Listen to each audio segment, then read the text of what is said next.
उस दिन हम दोजख से पूछेंगे कि क्या तू भर गई? वो कहेगी कि कुछ और भी है। और बहिश्त परहेजगारों के करीब कर दी जाएगी कि उनसे मुतलक दूर न होगी। यही वो चीज है जिसका तुमसे वादा किया जाता था, यानी हर रुजू लाने वाले, हिफाजत करने वाले से, जो रहमान से बिन देखे डरता रहा और रुजू करने वाला दिल लेकर आया।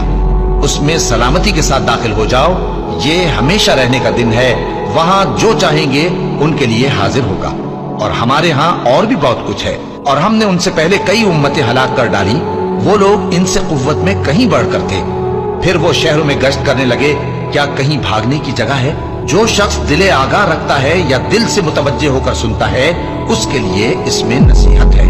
और हमने आसमानों और जमीन को और जो मखलूकात इनमें है सबको 6 दिन में बना दिया, और हमको जरा भी थकन नहीं हुई। तो जो कुछ ये कुफ्फार बकते हैं उस पर सब्र करो, और आफताब के तुलू होने से पहले और उसके गुरूब होने से पहले अपने परवरदिगार की तारीफ के साथ तस्बीह करते रहो, और रात के बाज़ औकात में भी और नमाज के बाद भी उसी के नाम की तस्बीह किया करो। और सुनो, जिस दिन पुकारने वाला नजदीक की जगह से पुकारेगा, जिस दिन लोग एक जोर की आवाज यकीनन सुन लेंगे, वही निकल पड़ने का दिन होगा।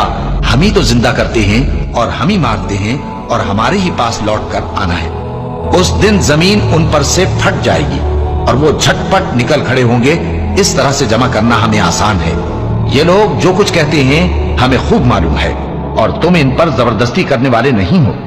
बस जो मेरे अजाब की धमकी से डरे उसको कुरान के जरिए नसीहत करते रहो।